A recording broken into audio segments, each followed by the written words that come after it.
You're sitting in a parking lot outside a Marine Corps base in Oceanside when you understand, for the first time, that you don't actually have access to this world. You have access to her, which is not the same thing. The base has a gate. The gate requires credentials. Your civilian ID gets you a visitor pass and a look from a guard that is not unfriendly and is not welcoming and is simply the look of someone doing an accurate assessment. This is how it starts.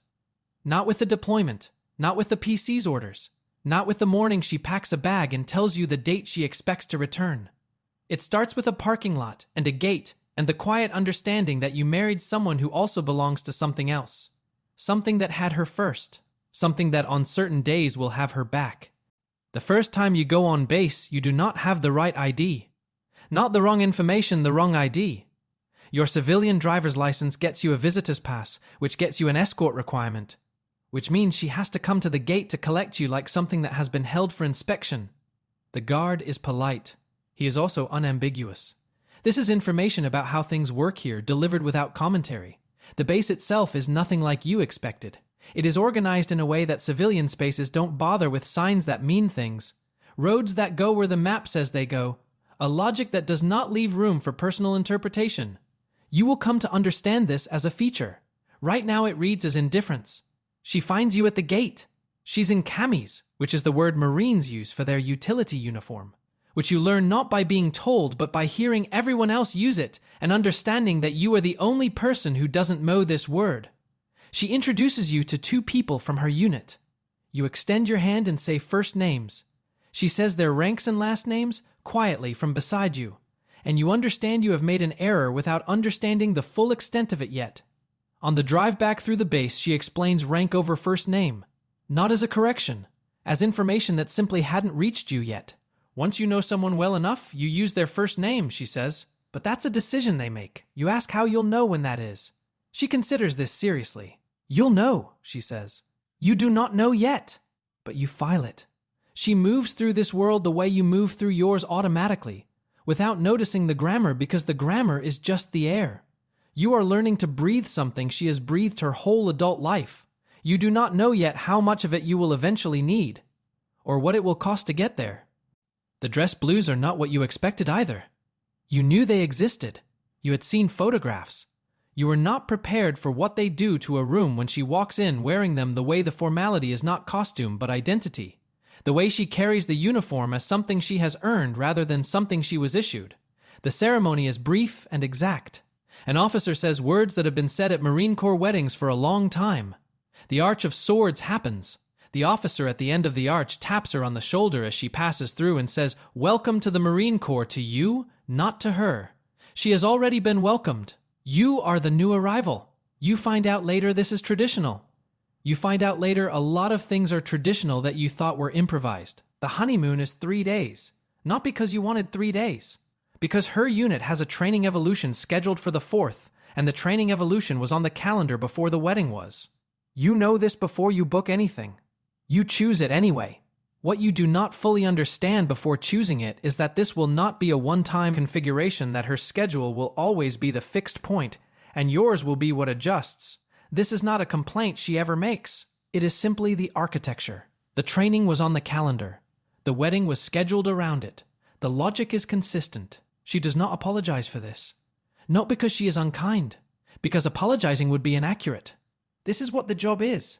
You go somewhere warm for 3 days. It is good. Then you come back and she goes to training and you go back to work and you are both doing the things you're supposed to be doing. This is the first version of the life. It works. What you don't know yet is that works is not a permanent condition. It is a current reading. 3 months later, she gets a notification on her phone. She reads it, sets the phone down, and finishes her coffee before she says anything. You are already paying attention because you have learned that her silences are calibrated rather than empty. She says, "I need to tell you something." PC's orders. Permanent change of station. The Corps is moving her unit, which means the Corps is moving her, which means you are also moving. The timeline is not a proposal. 30 days to notify your landlord. 60 days to be in the new location. Your job does not transfer. Your lease does not have a military clause, which is a real thing you discover exists only after you have signed one that doesn't include it. You call your parents. You call your closest friend. You explain it. The friend says, "Can't you just stay and do long distance for a while?" You realize long distance is not how this works, and you don't have a short answer for why. Oceanside, California. Off-base housing in a neighborhood that is mostly other military families. Most of them in some version of what you're in. One person belongs to the Corps, and one person is figuring out what that means. You learn the word for it later. Dependent. It is a legal classification. You will find it on paperwork. It is accurate in ways you are not quite ready to examine. The Marine Corps Ball is in November. This is not optional. It is a formal event, black tie or dress blues, commemorating the Marine Corps birthday, and attendance is a unit expectation. You own one suit. She tells you what kind of formal event it is. You buy a better suit. At the ball, you meet the other halves of her unit, people who are also figuring out this grammar, or who have already figured it out and carry that fluency lightly, the way she carries rank. A spouse who has done this 4 times tells you, the first year is the hardest because you keep expecting it to make sense. It doesn't make sense. It just becomes normal. You nod as if this is reassuring. What she is telling you, though you won't understand it for another year, is that normal is not the same as okay. Normal is a condition you adapt to. Okay is a thing you have to decide separately.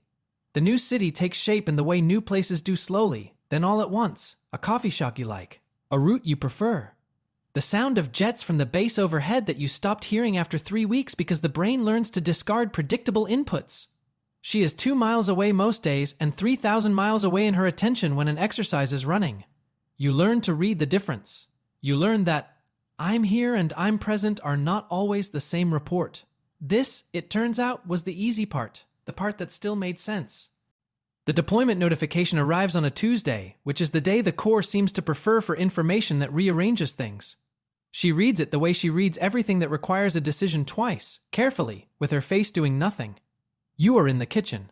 You watch her read it. You have gotten good at watching her read things. 7 months, she says. Western Pacific. I deploy in 8 weeks. You say okay. Not because you are okay. Because okay is what you say when something is happening that you cannot change, and arguing with it would be a misuse of the next 8 weeks. She nods. This is not coldness. It is the specific kind of respect she offers when she decides you can handle something. You recognize it because you have seen it deployed in other directions, and you know what it looks like when she withholds it. 8 weeks of normal that is not quite normal. Dinners where you are both present and already practicing the absence. A weekend where you drive somewhere she has wanted to go, not for any stated reason, just because it seemed important to use the time well. She packs her gear over 3 evenings in the living room, sorted, labeled, squared away in a way that takes the chaos out of it. She packs the same face she uses for everything that requires precision. You watch, and you don't say anything because there is nothing to say that is not already understood. The goodbye is at the unit staging area, not at the airport. There is a formation. There are buses. There are other families doing versions of the same thing, which does not make it easier but does make it less private. She hugs you for a specific amount of time, not short, not a performance. She says, "I'll call when I can, not when I land, not as soon as possible, when I can." You drive home alone. The next week, the house runs. You do not fall apart. The utilities are paid. The car gets its oil changed. You go to work. You come home. You cook things she is not there to eat. You text her knowing the message will sit unread until she has access to communications. Her friends from the unit check in. Once, then twice. Then it's just part of the rhythm. The FRG Family Readiness Group sends emails with information and resources. You read them carefully now, where before you had skimmed. 3 weeks in, someone from her unit calls to ask how you're doing, not to pass information, just to ask. You say fine. And then you realize, somewhere in the middle of that sentence, that fine is accurate. Not performance, accurate. And you don't know when that happened or what it cost to get there. Month 4, you fix the bathroom faucet yourself. This is not a large thing. You watched a video. You bought the part. You did it in 40 minutes without calling anyone. But you stand in the bathroom afterward and you understand that 4 months ago you would have called someone, and the difference between those 2 versions of you is something you can't attribute to a single decision. It accumulated. While you were doing other things, you became someone who does not need to call. The calls with her are good when they happen. Short, compressed, Bright, she is always in the middle of something or recently out of something, and the calls have the quality of a light turned on briefly in a dark room. Not insufficient. Precise. You've stopped trying to download everything into them. You've learned to report accurately in small packages. The faucet, the new coffee place, the thing at work. She listens the way she always has, completely, not performing it. You notice you no longer need the calls to be longer. You are not sure what to do with this. The FRG email chain has an issue about an upcoming event, and you respond with a logistical suggestion that resolves it. 3 people reply to thank you. Another spouse who has done 4 deployments sends you a private message. You're good at this. You sit with that for a minute. Good at this. Good at what exactly? Good at being the one who stayed. Good at running the half of the life that doesn't move. A cousin's wedding back east. You go alone. You explain briefly that she's deployed. People nod in the way people nod when they want to be understanding and don't know what understanding looks like for this specific thing. Someone says, "That must be so hard." You say yes because it is easier than explaining that hard is not quite the word anymore. Hard implies you're struggling against something. You've stopped struggling. You've absorbed, not numbed absorbed. There is a difference, though it is subtle, and you are not always sure you're on the right side of it. On the flight home, you sit next to a man who works in tech and is explaining to someone on the phone that he might have to work the weekend and his wife is not going to be happy. You watch him navigate this and you think something that is ungenerous and also accurate, and you keep it to yourself. You have developed opinions about other people's capacity for inconvenience. You notice this and file it. This is either growth or damage, and you are honestly not sure which. What you do know is that she is coming home in 3 months. And the person she is coming home to is not the person she left. You haven't decided yet whether that's something to tell her or something she already knows. You stop making plans more than 6 weeks out. Not because you decided to. Because at some point your brain recalibrated to the actual planning horizon of this life and stopped generating expectation beyond it. You notice this when a friend asks what you're doing for the holidays and you give an answer that is honest, but provisional. Probably this, depending on orders, and your friend says you always say that now, and you realize you do and you didn't notice when you started. The life you're living runs on a different clock than the one you grew up with. Permanent is not a concept the military offers. What it offers is a very good approximation of continuity. The next set of orders, the next duty station, the next deployment cycle, the next year. If you can shift your expectation from "this is where we live" to "this is where we are right now," the whole thing becomes livable. Not comfortable, livable. These are different categories. This is the thing nobody tells you before you marry someone in the core. The adjustment isn't to the separations or the moves or even the danger. Those are events. And events have endings. The adjustment is to impermanence itself. To living in a structure that is made of temporary materials assembled into something that feels solid until the orders come. Her patrol pack is in the closet ILB, medium frame, packed from the last deployment and not fully emptied because she never unpacks until she's sure she won't need it again soon. You have moved it twice while cleaning. You know exactly how much it weighs. This is not a metaphor. It is just a fact about where the pack is and how heavy it is and how many times you've moved it without asking what it means that it's still there. A man you know from work asks about your 5-year plan. He is in the middle of building something: house, career trajectory, second child. You explain briefly that your planning looks different. He nods sympathetically. You realize afterward that you weren't describing a problem. You were describing the life. She calls on a Sunday, longer than usual, from somewhere the connection is better. She asks how you are in the way she asks when she actually wants to know. You tell her about the faucet, and the FRG email, and the cousin's wedding. She listens. She laughs once short, real. She says, "You're doing well." Not performing it. Stating it, you say. "I didn't know if I could." She says, "I knew." You sit with that after the call. She knew before you did. She always knows before you do. 3 weeks now. The homecoming ceremony is not what the movies make it. The movies give you a tarmac and a run and a kiss that explains everything. What you get is a parade deck and a formation and a lot of standing in the sun with other families who are doing what you're doing, trying to see their person in a mass of identical covers and camis at 200 meters. The formation is exact. The command to fall out is a single word. And then there is movement, and the movement is controlled, walking not running, because Marines do not run to their families at a formation. That would be undisciplined. This is also information. Like everything here, it means something. She finds you in the crowd. She is carrying her pack and her cover is still on, squared. And she looks exactly like herself except she doesn't quite yet. And you will understand in a few hours that she is still running on deployment time, which is a different operating system than the one this parking lot runs on. She is making the transition while you're standing in front of her. The hug is real, duration not performed. She smells like someone who has been traveling for 18 hours, which she has. She says, "Hi." You say, "Hi." This is the whole first conversation. The first days back are a recalibration neither of you talks about directly. She sleeps hard. She eats things she missed.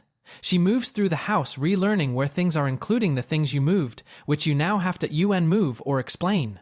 She has opinions about where the faucet handle is, which is new, because she did not install the faucet handle. You did. You watch her find the house again, and you notice you have territorial feelings about certain arrangements that you did not have before. This is interesting. Not bad. Interesting. She notices things about you too. You can tell by the way she listens differently than she used to, a half-beat more careful, like she is recalibrating towards someone who has shifted. She asks questions about the deployment months in a way that is genuine rather than procedural. She wants to know what it was actually like. You tell her some of it, not the part about the tech guy on the plane, which would take too long to explain. The part about the faucet, she says. "That's not small," you say. "I know that now." She looks at you for a moment the way she looks at formation, seeing the whole arrangement, assessing the shape of it. "I changed too," she says. "I know," you say. Neither of you says what that costs or what it gives. You both already know. This is what the last 4 years were for learning to hold the accounting without needing to read it aloud. 3 weeks home and the morning is ordinary, which is the thing you wanted. She makes coffee with the same economy she applies to everything measured, no extra motion, no wasted step. She is still partly in deployment mode, which means she is efficient in ways that the civilian world doesn't require, and is learning to slow back down to civilian speed, which takes longer than the return flight. You know this because she told you once, in a different context, and you filed it the way you file everything she tells you that turns out to be load-bearing. The kitchen is as it was. The faucet she has no objection to. She found where you moved the pan and didn't say anything, which means she either agrees with the new location or has decided it doesn't merit a conversation, and in this household both outcomes look the same from the outside. You set her cup on the counter before she turns around. She turns around. She sees it. "That's small," she says. "Thank you," you say. "It's nothing," which is not true. It is not nothing. It is the whole marriage encoded in a small gesture. You knew she would want coffee. You knew how she takes it. You had it ready before she asked. This is not nothing. This is 4 years of paying attention. The patrol pack is still by the door. She brought it in from the car last week and it has migrated toward the door again. The way it always does. The way things find their place through use rather than assignment. You have stopped moving it. There will be another deployment. There will be another set of orders. You know this, and it no longer feels like information to brace against. It just feels like the shape of the life. You pick up your own cup. You stand next to her at the counter. Outside, a plane banks over the coast on its way to the base. You don't look up. She doesn't look up. You have both learned to live inside the sound of things that mean the world is continuing as arranged. You thought marrying someone in the Corps would require you to be a certain kind of strong. You were not wrong. You just had the wrong definition of strong. Strong turned out to mean still here, still paying attention, still learning the grammar of a life that does not stay still. That turns out to be enough. If this one stayed with you, like and drop a comment where you're watching from. Subscribe for more.